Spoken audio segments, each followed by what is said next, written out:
Consider this. A sergeant in the British Royal Marines falls in love with a dog that he meets during his tour of duty in Afghanistan. But what was to become of the dog when that tour of duty was over sparked an organization that has reunited more than 700 servicemen and women from around the world with their Afghanistan pets. My name is Yvonne Greer. My guest is Penn Farthing, founder of Nowzad Dogs. Next on Consider This.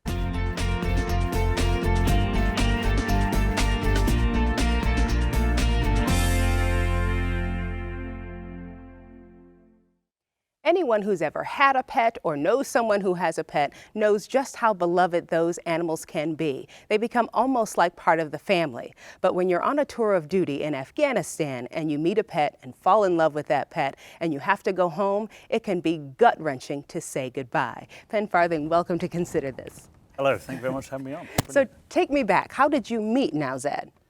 Well, I was serving, as you said, as a Royal Marine in Afghanistan, and we weren't there, obviously, at all to look after the stray dogs, but I actually found one that was being used in dogfighting. Sadly, the Afghan police, they have a tradition of holding dogfights. And our guns were basically bigger than the police's, so we waded in, we broke up the dogfight, and one of those dogs then ran off back into our compound.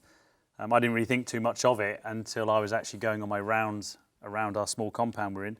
And I found him holed up in this little building, and he wasn't happy to see me. I wasn't really happy to see him because I was thinking, you know, this is a wild dog. That's all they are, just dogs that are plucked off the street and made to fight each other. And over that period of, you know, a couple of days when I was trying to coax him out with his military biscuits, he actually kind of became my buddy. I didn't realise it at the time, but I was getting kind of comfort from him just by being around him, and he was actually getting biscuits from me. So it was working out a good deal. And that's how I found him. That's terrific. What kind of solace did he bring to you as a serviceman over there, as just a puppy who wanted a biscuit? Yeah, I mean, for him, you know, it clearly was the food element of it, and the fact I was actually, I suppose, being nice to him. Everybody he'd known before was, you know, using him for fighting, beating him with sticks, and he was having to scavenge for food. But for me, it was just that 5 minutes of just not being a Marine. You know, you'd come in off patrol, you'd be on sentry, whatever it was we were doing. And when you did have downtime, you'd kind of just be sat there and you'd be cleaning your weapon, you know, or planning for the next patrol. So actually spending time, just 5 minutes with this dog, it was like, whoa, I'm on a magic carpet. I'm back home. I'm out of Afghanistan. And so that's what he gave me, I suppose, just that normality, really. And so did that spark other people in your troop to adopt other dogs as well? Or was Nowzad just the featured pup for a while? No, I mean, we actually ended up with 5 adult dogs and 14 puppies over that time. And it wasn't intentional. It's just kind of the beacon had gone off and the dogs around, I think, knew that we were the good guys. And there was one little dog. She actually came into our back gate. We had a gap, maybe that big. That's all it was. And one of the lads was like, "Sergeant, you've got to look at this." And then I came with him to this back gate. And there she was, crawling in under the back gate with a puppy in her mouth. She dropped the puppy on our side, you know, the safe side of the fence. Disappeared back out, was gone for about 2 minutes, and then she came back in with another puppy, and she did this 5 times. Yeah, and we were just absolutely amazed, and you know, we scooped her up and we put her in a box with the puppies, fed her some military K rations because, you know, she was absolutely starving. And we named her Tally, short for Taliban, because only the Taliban were going to sneak in under our back gate and leave us some little presents. So, you know, it was just like that. It was just, we didn't intentionally go out looking for them. They kind of came to us. And how long were you there? We did 6 months down in Nowzad. So over that period of time, we really got to know the dogs. They became part of our little military family, if you like. You know, they were a part of everyday life. Some of the guys would, you know, give up their free time in the morning to go and feed them. Other guys would do the evening shift. You know, so it was just something that the guys did as a, like I said, probably, you know, just moments of just normality in what was kind of a very crazy time down there. So the time comes when it's time to go back home. And what happens?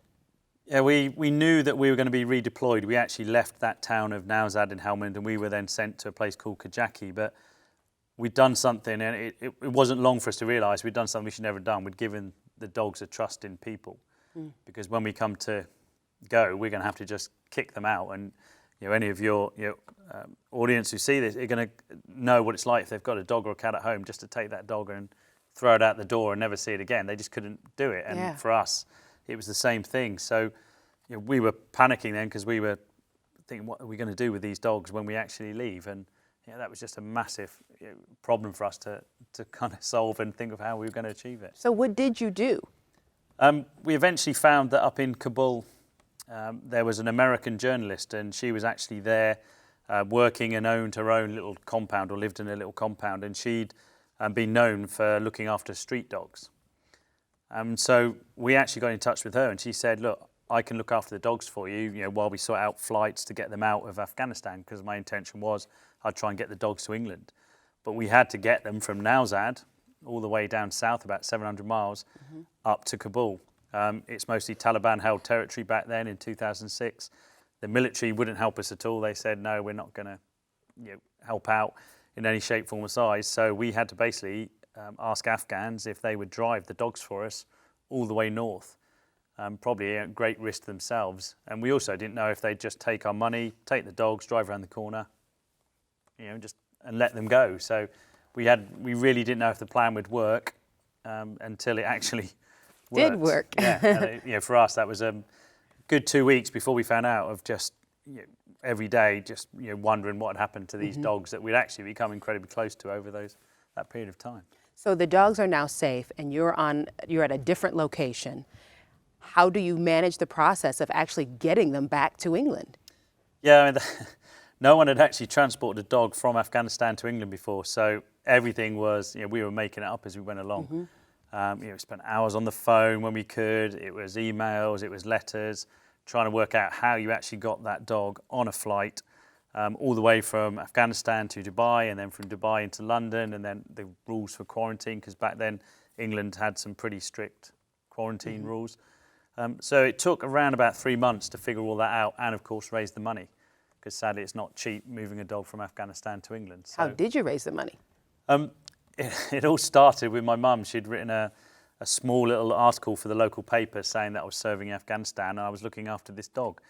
And in the mail that I got out in Afghanistan, I'd open it one day and I thought, I don't recognise that writing. And then it was this letter, and it's from a little old lady back home where I used to live with my mum saying, well done for looking after the dogs, here's £5. Oh. And then more of these started coming through the post, and that's how we started fundraising for Nowzad. That is terrific. So how did you go from them? Because I would imagine at that point it was just a matter of taking care of the dogs that had already been in your care and bringing them home. What sparked the idea to do so for other servicemen and women? I mean, when you come back from a tour of duty, I think you fall into two categories. You're either the soldier who just goes, yep, done that, and then you get training and to wherever you're going to go next, or you're in that category where you just can't stop thinking about the place.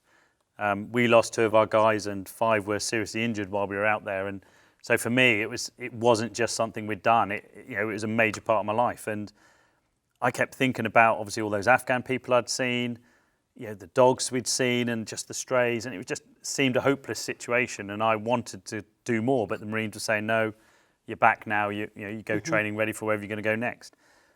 And so I thought, well, hang on, maybe I could do something with obviously the skills we've got as a Marine organisation, that we could do something to start an organisation that would then help in Afghanistan. And that's where the idea from the non-profit came from, to try and make a difference for the people and the animals of Afghanistan. And I thought I'd been unique in looking after a dog. I wasn't.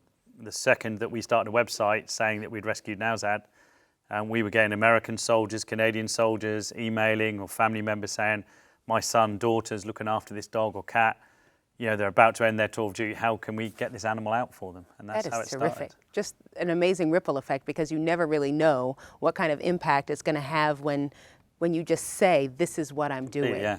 That is It awesome. was absolutely amazing just to see all those other people who were, and I think for a lot of people who maybe weren't on board with this servicemen being in Afghanistan, suddenly they saw this compassionate side of the soldiers. And for me, that was just fantastic, because they saw these guys who were doing their job, but also taking time out to look after these animals. Did you get any opposition? I mean, not just people who weren't willing to help because it was going to be an expense for some stray cats and dogs, but people who flat out said, no, you shouldn't?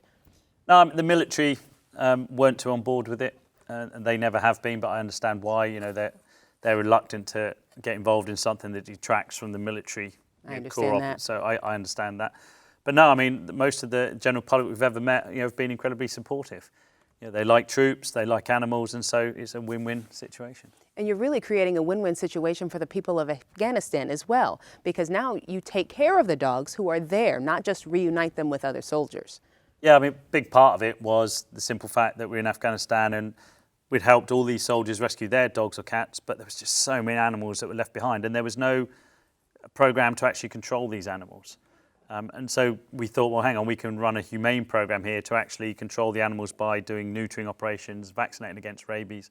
I mean, sadly, around about 1,000 Afghan people a year that's on record will die from being bitten by a rabid dog. I mean, that's just crazy. That should never happen. So if we can actually humanely control the street dogs, we can control, hopefully, the spread of rabies. And how do you do that? With our clinic now, we run the first ever animal welfare clinic in Afghanistan, an animal shelter. Myself and my girlfriend, Hannah, and she travels out to Afghanistan now with us, and we actually manage these Afghan nationals now who work for us. And we're really proud to say that 2 of them are the first ever female Afghan national veterinarians. Girl power. Yeah, which 5 years ago would have been unheard of. Yeah. And these 2 girls, I mean, they're absolutely lovely, and they're just so intelligent, and they really are driven to want to be veterinarians, and to go through that education system. So with them, we actually go out, we'll capture dogs, we'll neuter them, spay them, vaccinate for rabies, and then we'll pop them back where we found them. And that will help then maintain, we've got a disease-free population of dogs here that can't breed again. Mm-hmm. So then we'll go to the next area, and then that way we know all around as we move which animals have been neutered and are free of rabies and which ones aren't, and we can then target them. And it started off small, but we're working towards, hopefully one day we'll be able to clear the whole of Kabul of rabies. Wow, so treating and caring for these dogs and then transporting them to other countries, because there are more than 8 countries so far that have been involved in receiving dogs from Afghanistan. Yep. Yeah. It's a very costly process. How do you raise those kind of funds? Sadly, at the moment, we get no corporate sponsorship. So everything we do is from us rattling tins, giving talks. We've just had a really successful Bark in the Park here in Peoria, which is just fantastic because it's getting out, talking to members of the general public that maybe have not heard of what we do. They've heard of Afghanistan, obviously, for the troops being there, but they haven't heard of the other side of it. So, and then lots of people would normally say, yeah, great. And they'll donate $10, $5, $20, wherever it is. And it's just from getting that we fund ourselves. Terrific. And I would be remiss if I didn't mention that Peoria, Illinois is your United States of America headquarters for Now Z Dogs. It is indeed, yeah. How did that happen? I do have to admit, until I met a lady called Deb Yang, who's our manager here in Peoria and for the US operations, I'd actually never heard of Peoria. But once she came to us on Facebook when we first started, saying, I love what you're doing. If we can, help out in any way, then just let me know. And at the time, I was considering becoming a non-profit here in the US. But obviously, I had no idea. Being a Brit, I had absolutely no idea how you go about it all. And people telling me, "Oh, don't get involved with the IRS." And I was like, I have no idea what we're doing. So I asked Deb and said, Deb, could you help us? We want to become a non-profit here. And thankfully, she said yes. I'm not so sure she's totally happy she said yes now, but yes, she is. I have talked to her, and she is very happy she said yes. So yeah, that's how we became to be in Peoria, along with Caterpillar and Maui Jim sunglasses. That is terrific. And so all of this wonderful work earned you the CNN 2014 Hero of the Year Award. What was that like? That was an absolute fabulous opportunity experience. It's still, even now when I think about it, it's quite surreal. We were nominated and we got through eventually to the top 10, and I thought that's where it would end. We'd be in the top 10 because they were just, the other guys and girls who were nominated were just so worthy, and the things they were doing were just absolutely amazing. And we made some really good friends with those other top 10 heroes. But when they actually announced that we'd won, I mean, if your viewers ever go on YouTube and want to have a look at the clip, I mean, they'll see my girlfriend Hannah quite shocked, and they'll see me just because we just didn't expect it, because the others were just so brilliant at what they do. And what is so very impactful about that award is that, I don't know if folks realize that with those CNN Hero of the Year awards, there are 10 of you chosen as finalists, but your win, the #1 win, is chosen by your peers. Yeah, I mean, it was just like I said, the whole experience was just absolutely fabulous, and to be, again, CNN, for them to actually nominate someone who comes from Britain as well. With all the great things that's going on over here for us, it was just amazing. It was just a fabulous time. And so this has just snowballed, and there are lots and lots of different ways people can get involved. You've written 3 books. Tell me about them. Yeah, when I first came back from Afghanistan, clearly at that time it was quite a novelty that somebody had actually taken the time to look after a dog and then bring it back to England.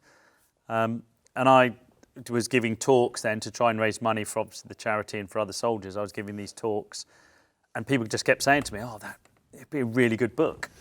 You know, why don't you write a book?" And I'd actually had a little secret kind of a desire since I've been a kid to write a book, but I just never had a subject to write about. And I thought, okay, maybe that'd be a good idea. And thankfully, I'd kept notes, like a small diary, my whole time I'd been in Afghanistan anyway. So I actually started putting pen to paper, and the kind of rest, it just snowballed from there.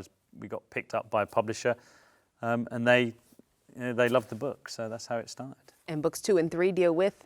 No Place Like Home is all about Nowzad the dog, that once he'd actually come back from Afghanistan, because he was, at the end of the day, a former fighting dog that had lived as a feral and had no idea what home was and how to act. So it was all about him settling into that routine, and then some of the other soldiers that we were helping with. Okay. And then the last book is slightly different. It's about a dog called Wiley. He was down in a place called Kandahar. He'd been used for dog fighting, and he'd kind of been adopted by some Australian soldiers. And they ended up getting him from where he was up to us, to our Nowzad clinic, with the aim that we're going to send him to Australia. But that never worked out, sadly. Australian quarantine rules are even more strict than Britain was. And so he ended up staying in Britain, and this young lady called Sarah ended up adopting him for us because he needed somewhere to go. And just off chance, she entered him into a competition called Scruffs back home, which is, we like to think, one of the biggest dog shows in the world, a thing called Crufts. I'm sure there'd be Americans who would argue with me about that. And the dog actually, from being an outsider and being entered in this competition, he actually won it. Oh, terrific. So suddenly you've got a street dog from Afghanistan that's just won the biggest dog show in the world. So publishers actually came to us and said, look, can you write the story about this dog? And so for us, it's just a brilliant advert because we're not paying for it and people are reading our story. So, did you have a dog growing up? My dad did when I was a young kid. He had a collie dog, and then really it waited until I'd come back with this dog from Afghanistan, from Nowzad. So that's amazing. I mean, that you weren't somebody who was, or were you? I mean, did you have an affection for dogs and you just had the collie, or? I love dogs. I mean, always have. And if I saw somebody who got one, I'd always go over and say hello to it. But as a Marine, it was very hard to obviously have dogs as pets. You couldn't do that when you lived on base. So it wasn't until afterwards then, because I've left the Marines now for nearly 6 years. So myself and Hannah, we've actually still got 3 Afghan dogs now. So it's kind of. And Nowzad has passed. Yeah, sadly last year I had him for basically 7 years. He lived with me from when I brought him back, but he just got too old too quick last year, and we had to let him go, which is just But a life well lived for him. Yeah, I think his latter part of his life I think was definitely in his favour. So what is life like for you now? So no longer part of the military, working full-time for Nowzad Dogs. What is your day-to-day like? It's pretty crazy because we operate in 3 time zones, because everything we work for happens in Afghanistan, which is about 12 hours ahead of where we are now here in Peoria. Okay. Obviously our office is in England, and then we're dealing with people as well, supporters from America. So we're trying to do 3 different time zones and manage all that. I mean, it does get crazy busy, but we're achieving something, and that's sometimes when you do get incredibly stressed out by it. You've got to stop and go, well, actually, we've done all this, and so it's worth it. Indeed, you have. Another one of the unique initiatives you have is that women, it hasn't happened here in the United States yet, but at least in England, women can send in their bras and help raise money for Nowzad Dogs. How does that work? Yeah, I think I'm one of the only guys who can stand in a talk and at the end of it ask the women, say, right, if you give me your bras, I can turn that into money. A friend of mine, I was having a beer with him one evening, and he was just talking about the charity and how it was going. I said, we just desperately need to find more ways of fundraising.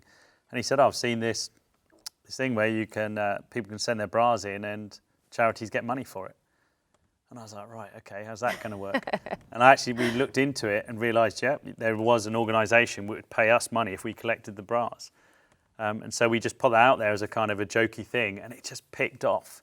It picked up so much that we were getting bras from all over the country, people send them in. And what happens to them actually is this company will buy them off of us, and then they take them to Africa and they distribute them there to obviously the women that desperately need them. So another win-win. Yeah, totally. And but our office currently now is just full of used bras. But yeah, it's made quite a bit of money for the charity. So it's something that's well worth it to us. And is that something you'd like to see happen here in the States as well? We would love to. Yeah, we just need to find that company that's willing to help out with that bit of actually donating the money for the bras to then get them to Africa. But something we are looking into, and obviously the recycling products.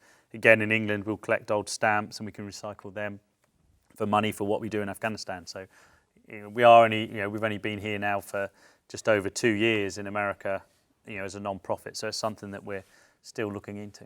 And we're happy to help you get the word out. If they like our story, go onto our website, onto nowzad.org, and just see some of these amazing stories of the soldiers, and just read what the soldiers are going through and why they actually started looking after their dog or cat. And I'm sure that that will bring a tear to their eye, and just if they could spread that word and let somebody else know who's a dog person or is involved with the military, and just let them know and share the story. I would imagine that some of this can get pretty heavy on your heart with some of the things that you've seen and experienced. What do you do for relief and recreation?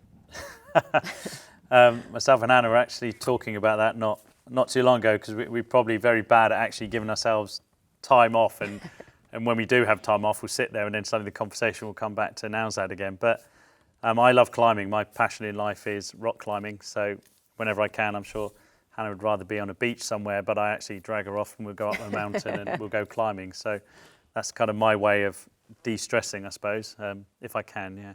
And is the joy in the climb, or is the joy at the top?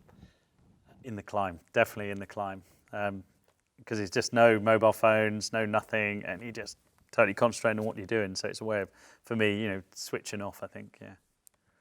Well, it has been a great pleasure to speak with you and to learn more about Nowzad Dogs. I wish you continued success in your organization.